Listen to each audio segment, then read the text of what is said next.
से नमाय करो मैं पूजा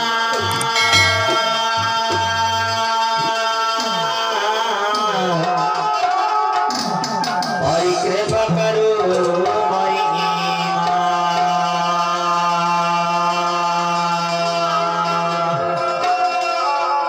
हे धरती हम सबको उपकार कर देना माता हम सबको उपकार कर देना नहीं इसे कहना है नाचन हरि के पाँव विराजो अरे सुनता के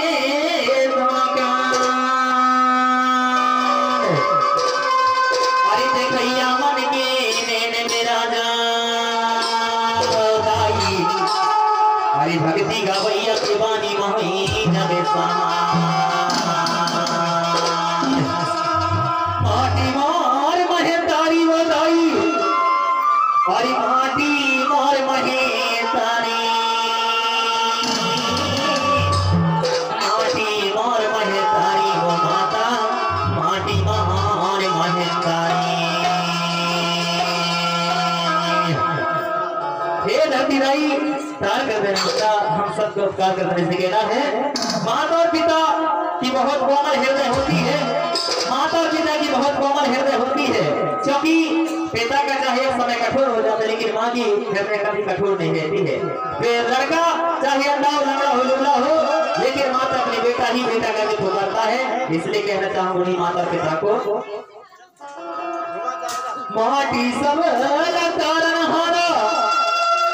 अरे ताई सबला पालन हारा माता सबला पालन हारा माटी सबला पालन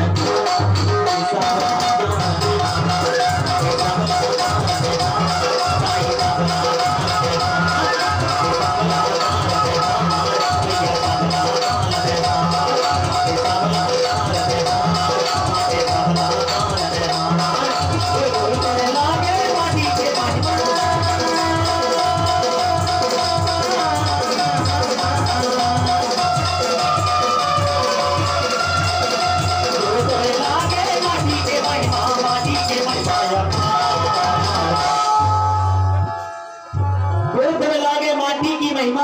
और माटी की महिमा अपार है माटी के महिमा अपार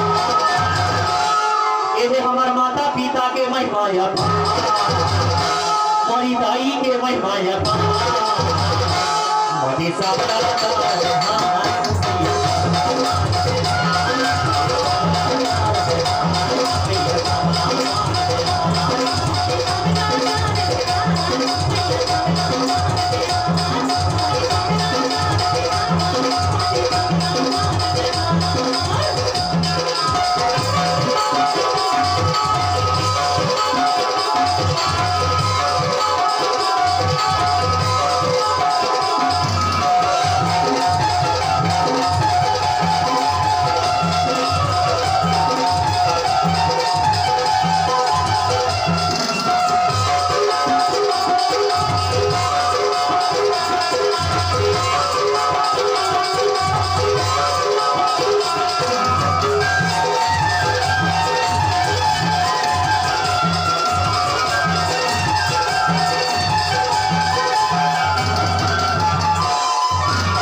लागी खबर मासारी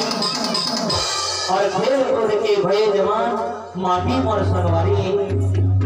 जन्म जन्म के नातो ये संगी और माटी सबला करते दुलार, हमार दाई दादा सबला करते दुलार, सबला करते प्यार। माटी सबला दार में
और ये माटी मारा है गरीबी, ये ही मारा है धर्मान। क्योंकि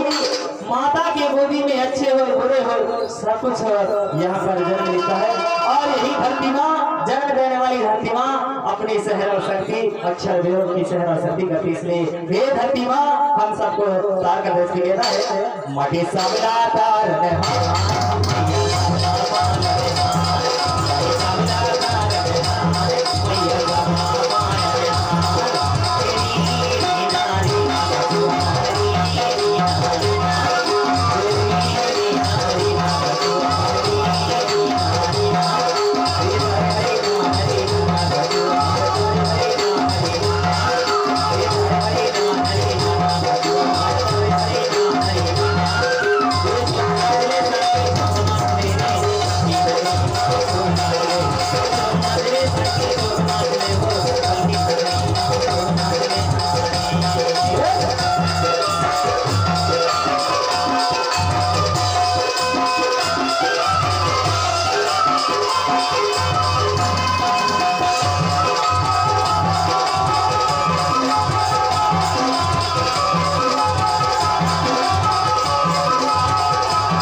माटी सबला तार